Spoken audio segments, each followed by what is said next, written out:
The internationally acclaimed On Stage with Winfred Williams. At a new time, Saturdays at 8 p.m. on CVM TV. So much more than entertainment. Every dream conquered is another dream gained. I land and I fly again like a jet plane. Headed straight in your direction. 'Cause I'm wiser, one step closer. I'm winning 'cause I work so hard. And the music keeps on playing. And the people them I say we are my show tonight.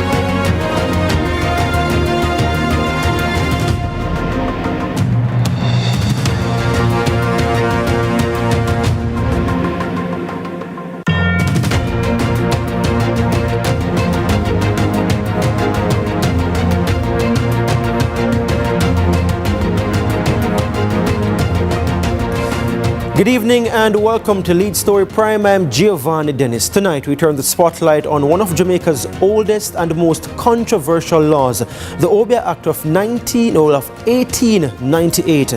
For more than a century it has been outlawed as a practice that researchers argue is rooted in African spirituality and survival, branding it as criminal. But now, for the first time in over 125 years, that law is being openly challenged in court over its relevance and fairness. The matter gained national attention in April this year after the conviction of O'Shawn Grant, who was fined for practicing Obeah based on items found in his home in St. James. The incident ignited a fierce clash: faith, freedom versus fear. Some insist Obeah is dangerous and must remain outlawed. Others argue it is a matter of cultural survival, freedom of belief and human rights. So what would decriminalization really mean for Jamaica? Lots to explore tonight. Joining us this evening in studio we have Reverend Peter Esprit, a Roman Catholic deacon and Dean of Studies at St. Michael's Theological College, as well as counseling psychologist Bishop Dr. Jeremy McGregor.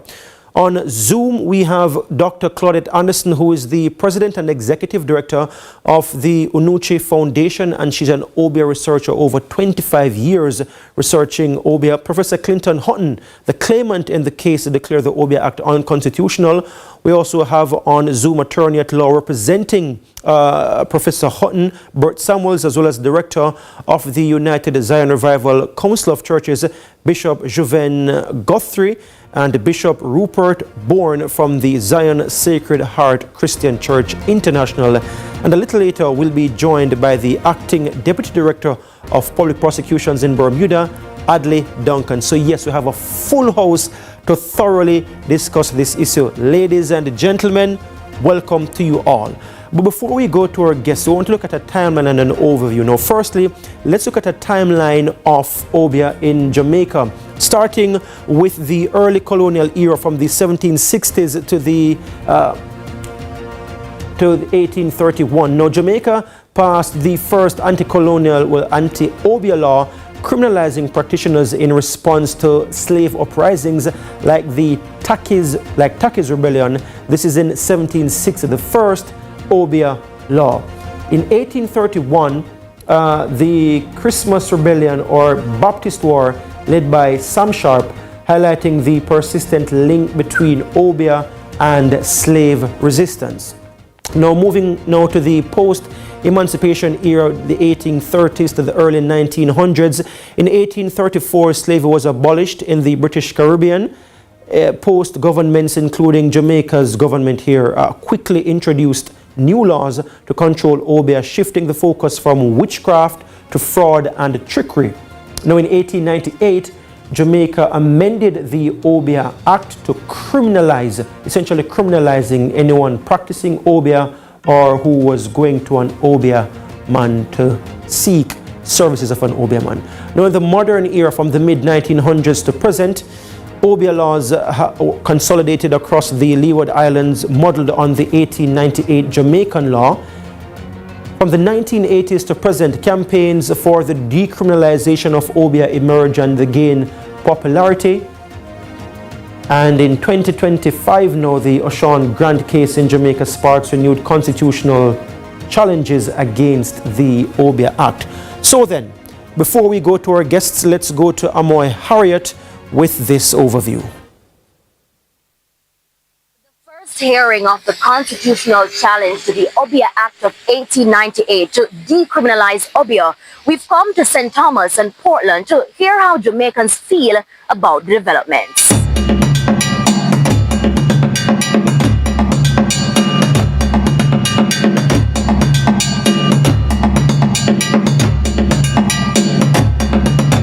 Well, to be honest, me no want that thing in the country, you know. That thing not necessary for that. Why? Why? Because if I something to mash up people, why keeping it here? We don't need that. But what about those people who say that, Obeah, they use it for healing and protection? Healing, Obeah. Yeah. Healing to me is a Christianity thing. Yeah. Yeah, but Obeah is a different, total different something. I believe in that side where they can't look at prison already. What do you mean by that? Huh? What do you mean by that? I don't know what you're judging about though. If you don't give me 125 years, 130 years. Oh, so you And judge send my mom. I don't know Kuba, mom. explain what you mean, man. You're talking of parables. Wait. Kuba no science, mom. Kuba science, Obeah. Yeah, ma'am. You real. Obeah real, ma'am. Obeah dopey. Obeah real.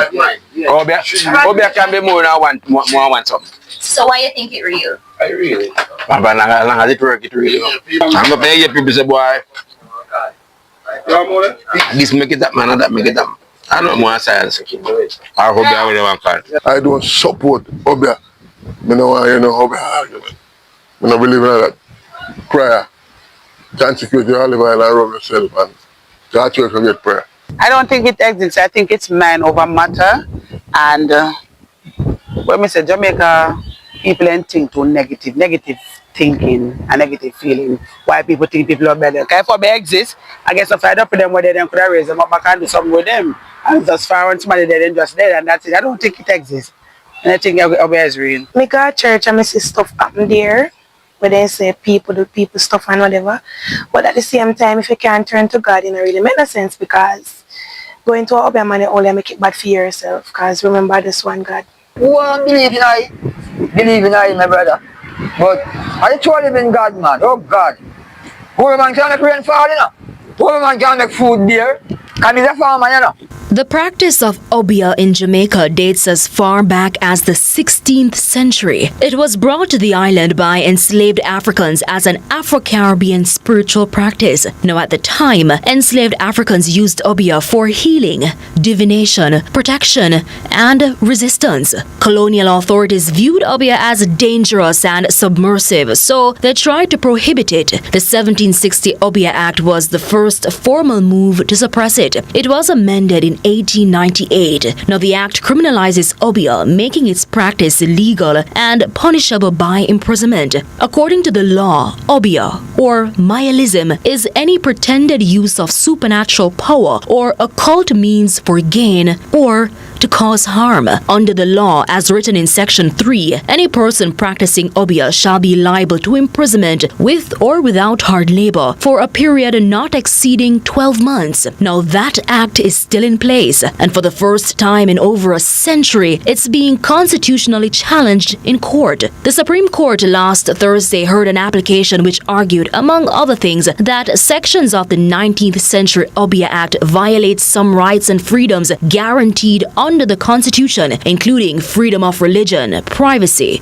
conscience, and expression. Now, some members of the church community are especially opposed to the possible decriminalization of the act. Last week, a group of church leaders staged a march in Spanish Town, St. Catherine, urging authorities to uphold the law against Obeah, arguing that the practice is wrong and contrary to the nation's Christian principles. A lot of people tend to believe that Obeah is not real, but I think they are fooling themselves. A lot of what we are seeing in Jamaica is as a result of evil forces that are operating in this nation. And when we sing the national anthem that says, "Keep us free from evil powers," it is speaking against the evil of Obeah that is very prevalent in Jamaica and now is deciding to increase its prominence. With the constitutional case now before the courts, the spotlight has turned to those at the heart of the law, practitioners of Obeah. But who is an Obeah man or Obeah woman? Revivalism has long been stigmatized as an Obeah church. Now, our news team met a revivalist mother on her journey through St. Thomas. There are people who still call it like Obeah church. Yeah. Do you think it's a misunderstanding or is it a fear? I believe it's a misunderstanding. Why? Because I don't know what is Obeah. I don't know why people have that misunderstanding. But I don't know nothing about Obeah. Are there some revival churches that practice Obeah? Yes, there are some. Okay. There are some that do. You know any of it? What have you observed or heard about it? Well, I observe. I used to visit a lot of churches and they visit me as well. But some of the churches that I visit, I stop going there because the worship is not my kind of worship. There are Jamaicans who are afraid of revivalism, but we got there with the revivalism. Dr. Sonia Stanley Naya is a professor of cultural studies at the University of the West Indies, Mona. I'm sure many of us know a revival mother or a revival pastor somewhere. But the decriminalization of Obeah follows naturally in the list of things that we would want to get done as a people. How can we say we're a sovereign nation and we're not moving to honor the ways in which our ancestors lived, survived, and fortified themselves? How? She acknowledges, however, the negative connotation associated with Obeah. We see the degree to which the word Obeah is being used in the context of, certain, let's say, illicit activities where, members of gangs, members of particular groups of persons who are, choppers, scammers, whatever we might want to call them. Let's call it a part of the informal economy, the underground economy, that they are now accessing means by which they want to protect themselves in the form of gatherings, getting the advice and protection of perhaps even Obeah practitioners. But my interest as a cultural studies scholar is to encourage Jamaicans always learn about your past. One of the things that is regretful is that we are the ones completely afraid of ourselves as African people. Research suggests Obeah is more common in Jamaica than is often publicly acknowledged. Damien White is a biologist. Even in his field, he's encountered what he believes are signs of Obeah rituals. We are doing a lot of work in the caves in Jamaica. We are documenting the animals. But when you're documenting the animals, you have to know what happened in the cave. And in our caves, you have the bats are there, and you have people going to get guano, for grow the animal. But another side of it is spiritualism. And when we check the literature, not many places in the Caribbean have reported this. As a matter of fact, the only thing that we have get information is like what some of the Buddhists in Asia, they do a lot of stuff in caves. So like it's a holy shrine. But in our sojourns in doing work in Jamaica, we are finding several caves where we know practitioners go in there, where they put in the candles. They put practitioners, what do you mean? Well, we have different practitioners. Some might consider themselves as Obeah man, and sometimes in some of these areas you go and you see the blue that people say they born and you watch baby in a blue or you buy it at the market. Some people believe that they go in the caves and they do the practice of washing themselves off. So as well, one man tell me say wash off crosses or to get wealth. So there's a lot of practices that happen in the cave, and I, from my biology standpoint, look at it as what's the impact of the practice on the cave animals in there. But from that now, there's a lot of Jamaicans feel like when they have this conversation, it's some magical spiritual thing. So for example, like I'm a scientist, I go and document things what we encounter in the cave, and people tell me don't take picture, don't look at it, what can happen to me. So there is this natural fear. Fear that Dr. Stanley Naya believes is unwarranted. There are a myriad of practices around the world. People have come up with all kinds of things to understand the world in which they live, to find protection, to find safe spaces, to find just peace in this troubled world. I'm not here to judge any of that. Reporting for Lead Story Prime, I'm Amoy Harriet. All right, thanks, Amoy. So the discussion has now been set up nicely. When we come back from this break, we will hear from our guests. Stay with us here on Lead Story Prime. I'm Giovanni Dennis. We'll be right back.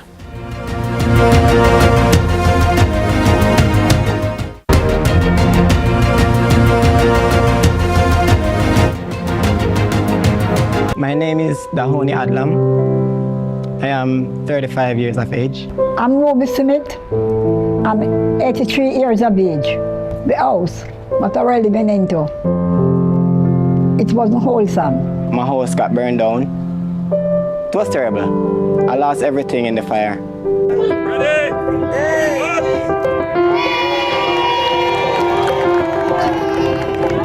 I sleep so happy.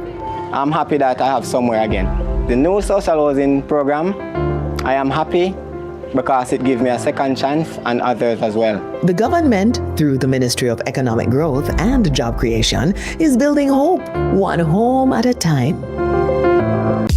Get tiles and get creative with your floors, walls, and all the spaces in between. Our knowledgeable sales consultants are happy to help create your beautiful finish with the latest designs in first quality porcelain, wood look, vinyl, mosaics, natural stones, and countertops. At Creative, you will get every tile you need for your residential or commercial projects. Creative Building Finishes, your one-stop shop for everything tiles. Visit our showroom at 5 Red Hills Road or call 876-929-5553. Get tiles, get creative. Play finance on CVM, you know. But mums, you can't watch it on CVM website, man.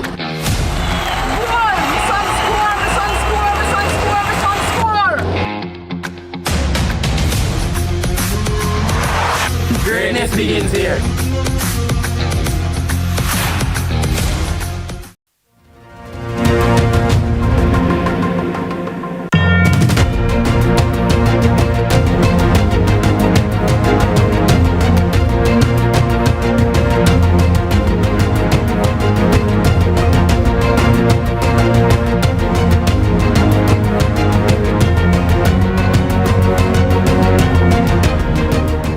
Welcome back to Lead Story Prime here on CVM TV. So let's start then with Professor Clinton Hutton. He's a man of many hats, but for this particular issue, he is the claimant who Bert Samuels is representing, who wants to repeal the Obeah Act of 1898. Professor Hutton, this was a brave move, firstly, given the strong resistance from the Christian community in Jamaica and some of the widespread backlash. But why did you think it was necessary, firstly, to challenge this Obeah Act? Well, I've been against this act for a very long time due to the studies that I have done on African Caribbean spirituality, African Jamaican spirituality, the studies that I have done in the way in which slaveholders and colonialists educate our people, the way in which they use education, and rituals to keep the people in a state of subjection for hundreds of years.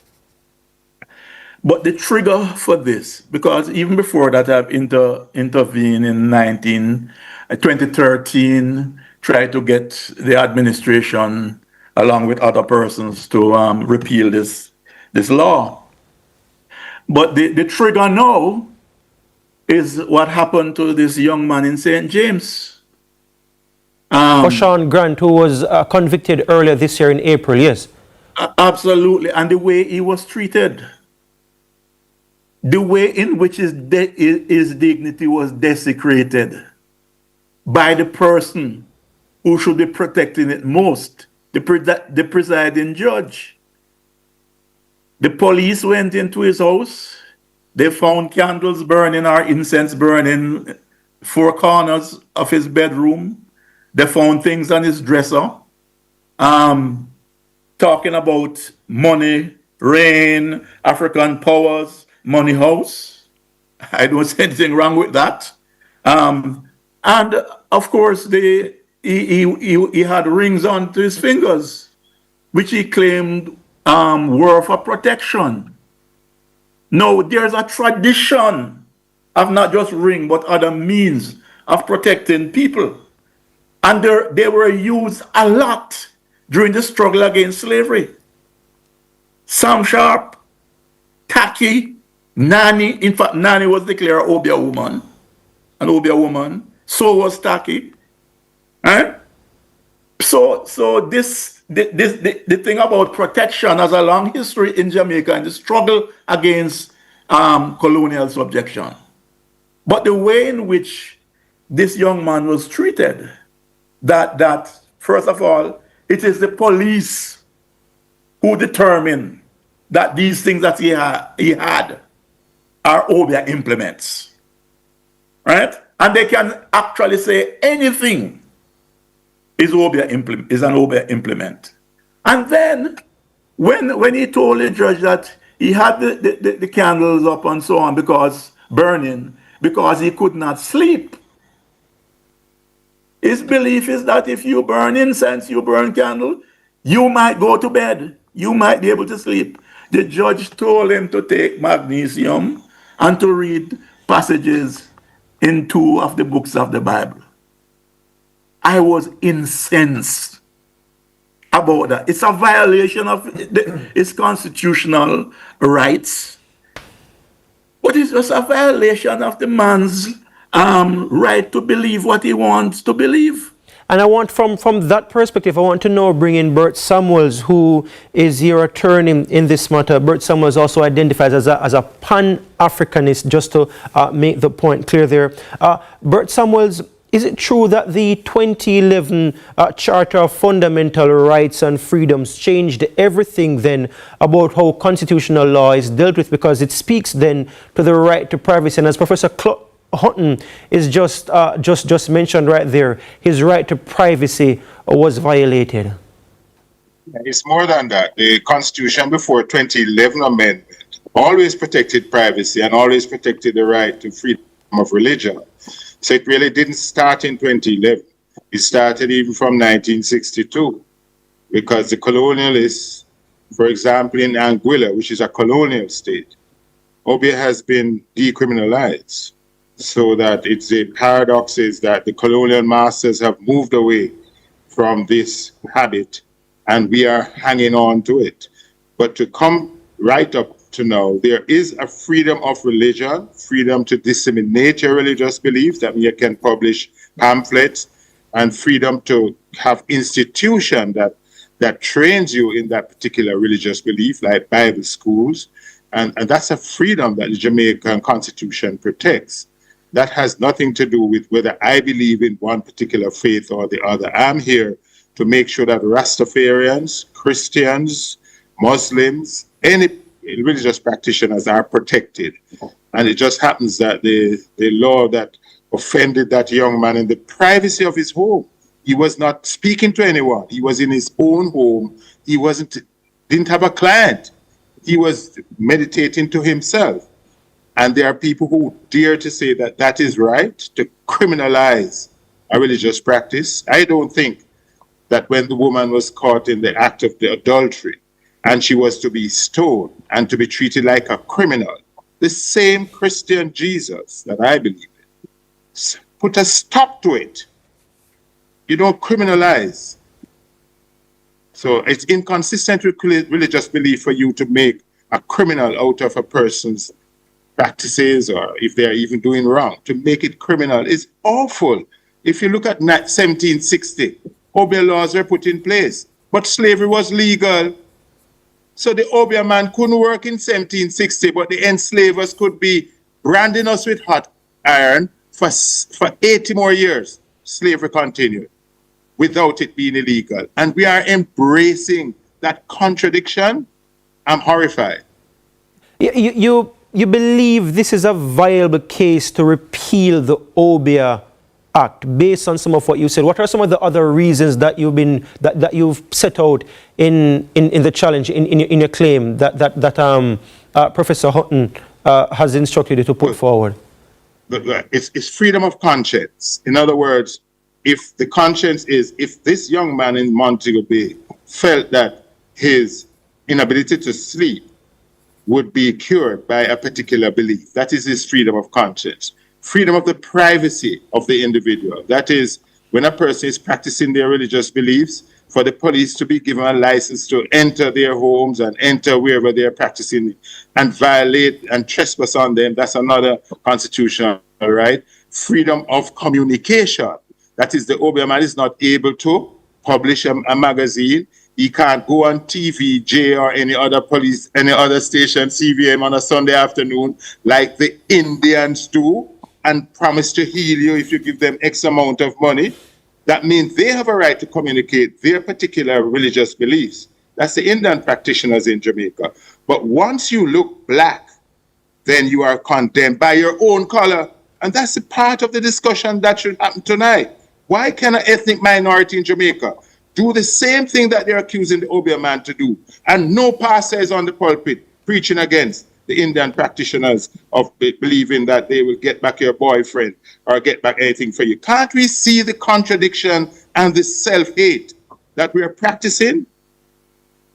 What are you hoping to come out of this case? I just want to properly wrap up this legal part of it before I move on. Yeah. What are you hoping comes out of it? I'm confident that the Jamaican courts will say and enforce Chapter 17 of the Constitution, that all religious beliefs, including Obeah, Rastafari, Muslim, and everyone, are protected, and you have a freedom to practice what you want to practice. That's what I'm hoping, that the laws will be put aside, because the Constitution is superior in Jamaica, and we have seen it with the NIDS law, everything that, you know, there are many challenges which have succeeded in the last 3 years. I am confident that a court properly constituted would rule that this law is unconstitutional because it offends the right to religious practices. Yeah. It's not just Obeah though. Milism, or what we call, revivalism in Jamaica is also deemed illegal based on it. And we do have people from that faith on. I just want to get a perspective from Rupert Bourne, who is on Zoom right now. Mr. Bourne, your thoughts on this move by Professor Hutton, represented by Bert Samuels, to repeal this act? Bishop Bourne? Good evening, and thank you for having me on this program. And it's very, very highlighting and very interesting to look at what I would call an archaic law, that is considered or even imagined to be still standing in a time such as we're living in now. When we look at what is considered as Obeah. 1 second, Bishop Bourne, let's just take a quick break right now as we sort your Zoom. We're talking about Obeah, taking a deep dive with a range of views, a range of persons on the program. Some of my guests in studio we haven't yet heard from. So when we come back, we'll be digging further.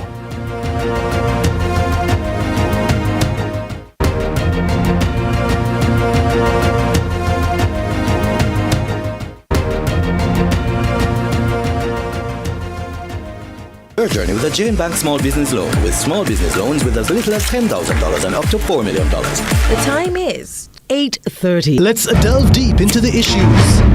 We'll take you beneath the surface.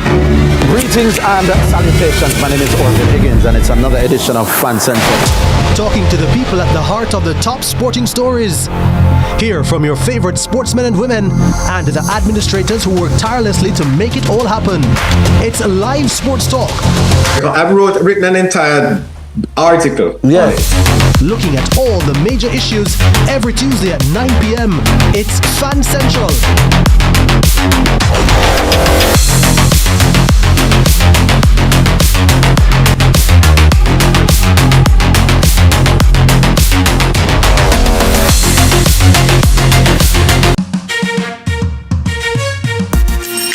Hey everybody, I'm Yendi, and this is Odyssey with Yendi. In this space, we connect with some of your favorite people as they share their journeys. Here we have some unfiltered conversations as we deep dive into their inspirations, motivations, and experiences to inspire our own life journey.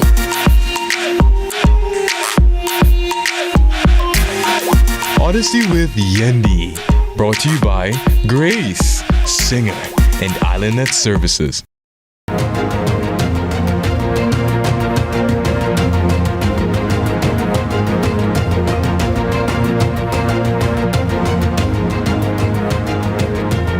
Welcome back to Lead Story Prime. We're talking Obeah and the move to repeal the 1898 Obeah Act. We're getting a perspective now from Bishop Rupert Bourne, who's a revivalist. And of course, there have been essentially cases where people think that people who are revivalists are also Obeah practitioners. And I want to get from you, Bishop Bourne, what's it like dealing with that sort of stigma? Well, again, good evening again, and thanks for having me on. The fact that the Obeah Act that sits on the law books now identifies, somewhat, which is called nihilism, which is so closely attached to revivalism. Because the revival church today is so well established in Jamaica and across the globe. In Canada, in America, and England. And with this Obeah Act that is still sitting there can be a real deterrent to the faith today. And as I overheard Dr. Hutton mention earlier, the suppression of what our foreparents brought with them to Jamaica, that was deemed wrong or deemed as evil. It was simply deemed that way because of a lack of knowledge and, from the white colonial masters. And, that level of oppression was placed on us, and placed on our people that somewhat, make the belief that we were doing something wrong when in all truth, it is what they knew. It is what helped them during the time of oppression. And so, when we look at all that's going on now, what is really considered today as Obeah? Is it the same that was considered back then in the 1800s? Right. So we have to really, ask ourselves the question: is this a law that will continue to oppress people that have spiritual belief? And as Mr. Samuel said earlier, people should be allowed, according to the laws, to believe what they choose to believe, and be free to practice such. And in the minds of many, right, Obeah is for some a myth, right? For the revival faith of which I belong, we light candles, we use water. We use different peripherals as a part of our daily worship. Would that be considered as Obeah also? So therefore, I strongly believe that this act or this law that sits on the books, on the law books in Jamaica today, should be repealed. It should be taken off, because in a time such as now, we should be able, to practice, our beliefs and You know, matter of fact, if we go into the Bible and look at what the Bible says in conjunction with a lot of what is considered as Obeah peripherals, it's written right there in the Bible. And other faiths uses it just as we do. Yeah. So I strongly believe I want to bring in now Reverend Peter Espute. Reverend Espute, the Catholic Church has put out, the Roman Catholic has put out a release on this. And there's a nuanced view here. There's a differentiation from the church regarding Obeah and Mileism or revivalism, as we call it in Jamaica. What's the nuanced position of the church? Well, there is a historical difference between Obeah and Mile. And the problem with the 1898 Act and the 1760 Act before it is that it made no distinction between Obeah and Mile. I think this was a great injustice because Mile, the history of it is that, if I put it this way, if Obeah put it on, Mile take it off. In other words, Obeah is completely different to Mile. Obeah is a malevolent thing. It's individual. It's not a group activity. It's between the practitioner and the client. Let's get a view from that, though. You say Obeah is malevolent. And I just want to get from Dr. Claudette Anderson. There is evil associated with Obeah. I'm pretty certain Dr. Anderson would say differently to that. Is that a fair comment, Dr. Claudette Anderson? You've been researching this issue for over 25 years. Dr. Anderson? I've been researching it as well. And the Obeah, the Mileism emerged to fight Obeah. And one second before you continue, yes. I just want to get a response from Dr. Anderson, who was muted just now. Dr. Anderson, hopefully we can hear you right now. Right, is that a fair comment from Reverend Peter Espute? No, it is not. It is a common misconception. So let me read to you why Obeah and Mayal are equated in the law. And this is from Planter Long in 1774. Some of these execrable wretches, reference to Obeah men, in Jamaica, introduced what they call the Mayal dance and established the kind of society into which they invited all they could. The lure hung out was that every Negro initiated into the Mayal society would be invulnerable to the white man. This is the only reason that Mayal is equated with Obeah.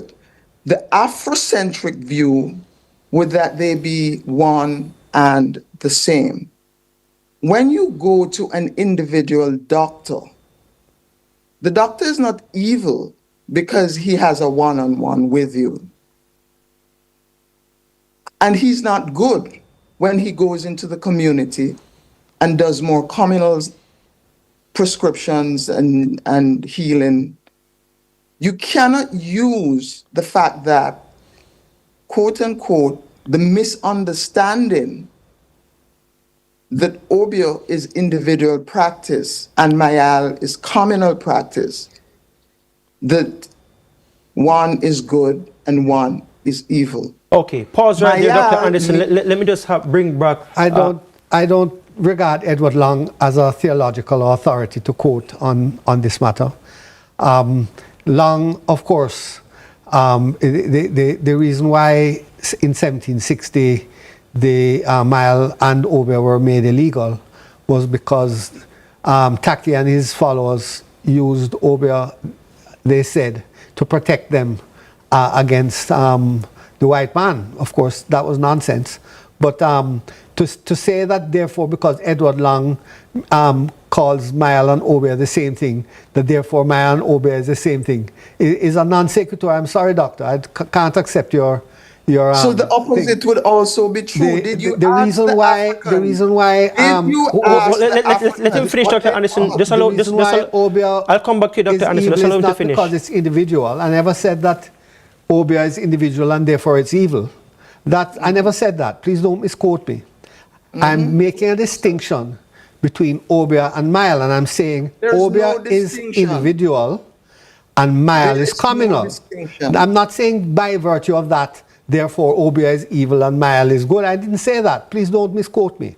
I said that in the literature, and in fact, Obeah emerged as a way of I say it's evil, because the spirits that the ground spirits that it involves are different to the spirits that Mile brings about. How do you know this? Sir, how do you know this? I do research just as Doctor does research. Research? Who And a lot was of it is writing? literature research. Dr. Anderson, I will give you a chance to respond, Dr. Anderson, but just to be fair to him, to allow him to make the I point. asked you to bring me here. I did not know that I was to bring my authorities with me. I could have done that. I didn't know we were going to have an academic discussion. I'm happy to have an academic discussion. But the literature, alas, Congo, the literature on this subject is wide. And written by whom? All sorts of people. But I could have brought a stack of books this high. But I didn't know Giovanni that was bringing me here for that. So the point is, I'm making a statement, and speaking loudly is not going to prove me wrong. It's not who is loudest here. It is a question of academic Dr. authorities. Anderson, I promise you I'll give you a chance to respond. I just want to hear what his actual point is, though. Please. No point. Yeah, okay, so I'm saying that in even in the African worldview, Obeah is considered negative, and they will go to the Mile man to take off the Obeah. That whole period in the 1840s, when the Mile people were hunting Obeahs, and they would find Obeahs and bury the Obeahs, nail them to cotton trees. This is because in the African worldview, Obeah is negative and Mile is positive. Let's just, you want to come in on this, Dr. McGregor? Yes. Before we go back to Dr. Anderson. Yeah. And I just want to say that even in our Jamaican context, when it comes on to the Obeah and Mileism, people differentiate it in terms of you use the Mile to counteract the Obeah, because the Mile is a deep thing. And is as regular Jamaicans too, when you look and see how it affect people's life, you become scared if you're in that environment. You're scared of Mile as well? Yes. Yes. Even though it's not Obeah. In fact, in Jamaica, the Mile is used to counteract the Obeah, and it both can be dangerous. How do you know this? Because of experiences of people around me, and when you go to certain parishes in Jamaica, you will hear some stuff and you will see some stuff coming. Worse when there's a 9-9, there's a setup and there's a dead yard. Yeah, but you have to speak in facts now, because you're saying experiences of people around me. Like what exactly? Because I don't want to ask Dr. Anderson to respond. I want you to tell me specific issues that you're talking about. It's persons are not readily persons do not want to open up quickly when it comes on to the Mileism and what take place there, because you have to understand they want to protect themselves as a secret, and also in terms of protection and danger, they are very candid in terms of speaking what they have experienced, especially in certain parishes in Jamaica. I'm not sure I understand fully what you're saying right here. But I do know that Dr. Anderson wanted to respond to the point. Dr. Anderson, you were saying earlier this year when you go to certain parts of West Africa, they laugh when they are told that Obeah is criminalized in Jamaica, precisely for some of the reasons that Reverend Espute just mentioned. And you're disagreeing with some of what he was saying just now. Okay, so let me ask you this. If you're fighting an enemy, would you give them your secrets? Would you tell them the truth? Mr. Bourne just said the same thing. Do you know that this very same thing was said by, what is his name? I can't remember. Some white historian who confessed that he couldn't get anything out of these people. So where is this evidence? If the people aren't talking about their practice, why are you defaulting to them being demonic? because you're using the Eurocentric view that has been written down. So could you put up for once and for all, can you put up just, let me give people the Ibocentric view of what Obeah is? Of course the slaves are going to say what they say. They're at war. You're raping them. You're beating them. You expect them to tell you the truth? On a point right there, before you respond, Reverend, agree that the slave masters, the Obeah people are not going to explain themselves. But how can she be quoting a racist Edward Long? Give me 1 second. As evidence about Obeah and one Nile? second, Reverend. I know you want to continue to respond, but we are up on another break right now. The time is going by way too fast. We're coming back for a final segment after this break here on Lead Story Prime. We're talking about Obeah and the move to challenge the Obeah Act of 1898 here in Jamaica. Stay with us here on Lead Story Prime. We'll be back with much more. Jamaica's borders is a key priority for the Jamaica Customs Agency. The JCA will remain vigilant and resolute in effectively fulfilling this mandate. The time brought to you by the Jamaica Customs Agency is 8:45.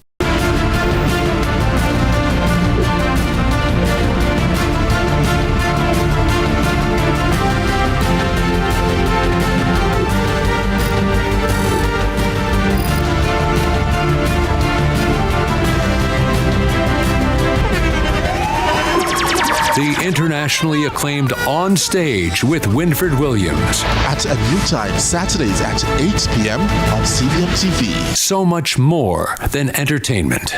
Let's delve deep into the issues. We'll take you beneath the surface. Greetings and salutations. My name is Obeah Higgins, and it's another edition of Fan Central. Talking to the people at the heart of the top sporting stories.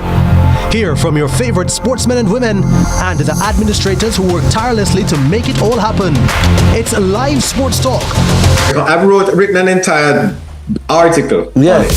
Looking at all the major issues every Tuesday at 9 p.m. It's Fan Central.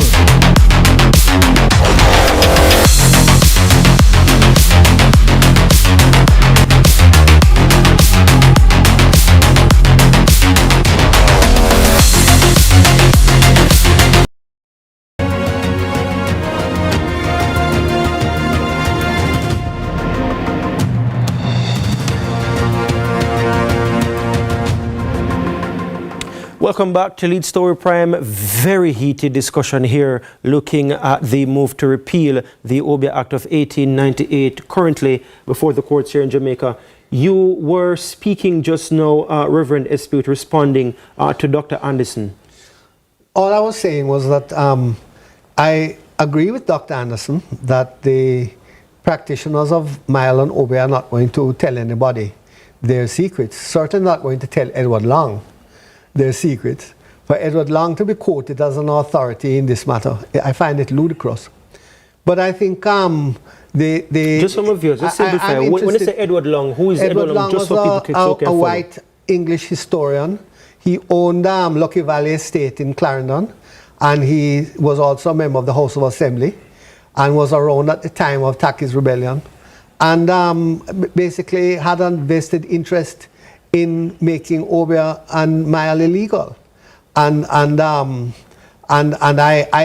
don't think Edward Long was a particularly nice fellow. When look at Dr. Anderson right now and tell her why for you want the Obeah Act and the ban against Obeah, criminalizing Obeah to remain. Why do you think it's malevolent? When did I say that? All we are trying to talk about now is to define what Obeah is. Why do you say it's malevolent? The problem with the Act is that it made no distinction between Obeah and Mile. Right. And I certainly don't think Mileism should have been criminalized. But you think Obeah should remain a crime? I do, because you see, as a person of faith myself, I believe in evil. I believe in demons. I believe in evil spirits. And I believe that it is possible to contact evil spirits. Evil powers. Evil powers, yes. I do believe that. And I believe in God, the good power. And you think that is what Obeah does, contact evil spirits? I think the people who are in favor of Obeah don't believe in anything. They believe that all religion is the same. So whether it's Christianity or Obeah or Mile, it's all the same thing. It's all rubbish. It's all nonsense, and they laugh at it, and so they don't. For them, freedom of religion is not freedom to practice your religion. It's freedom against to do away with all religion. Professor Clinton Hutton, is that true? No, that's not true at all. That's not true. And my interest in ancestry goes very deep. And there are many things that happen now that is part of that ancestry. And the relationship between the living and the ancestors. They have deep bonds and they are rituals. For example, it's likely that you go into a bar and a man buy a drink. The first thing he does is to raise his glass and tip it. Even if he doesn't know what it is. It's part of a long practice of paying homage to ancestors and ancestral spirits. And when you say tip it, you mean like throw a little bit of the beer or the rum on the ground before drinking it? All the time. Absolutely correct. But there are many things like this. And in fact, the first set of songs in Jamaica, in reggae, in the 1970s, there are a lot of songs about going back to Africa. The wake songs in the 18th century in Jamaica, luckily a few of them survived. The wake songs is the spirit going back home to Africa once the funeral rituals are carried out properly. Quite so. Yeah. One of the things and the reason why you have oath-taking ceremonies in all the insurrections against slavery that I have studied is to get the ancestral spirit to march with them into war. Quite so. Yeah. Professor Hutton, there are serious concerns from many Jamaicans who see Obeah as evil. I mean, you heard in the overview from Amoy where the person speaking say, the speech of the prayer, keep us free from evil powers. That in our national anthem right there, and they see Obeah as the evil power. This is a genuine viewpoint being put forward from the church. How do you respond to that when somebody says, boy, somebody Obeah make your foot big or make your head get big or make you sick and that? Like, are there legitimate concerns from the church, right, where that is concerned? Who is the question posed to? I'm putting that to you, Professor Hutton.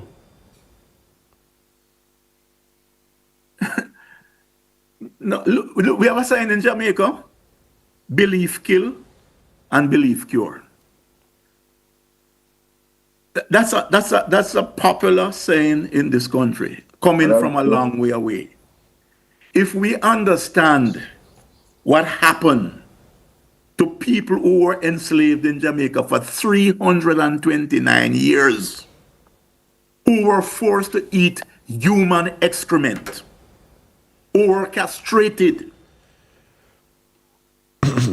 who were whipped, who had their limbs cut off, and who worked for nothing, and were unable to pass on to their children and their children's children the fruit of their labor and of their ingenuity.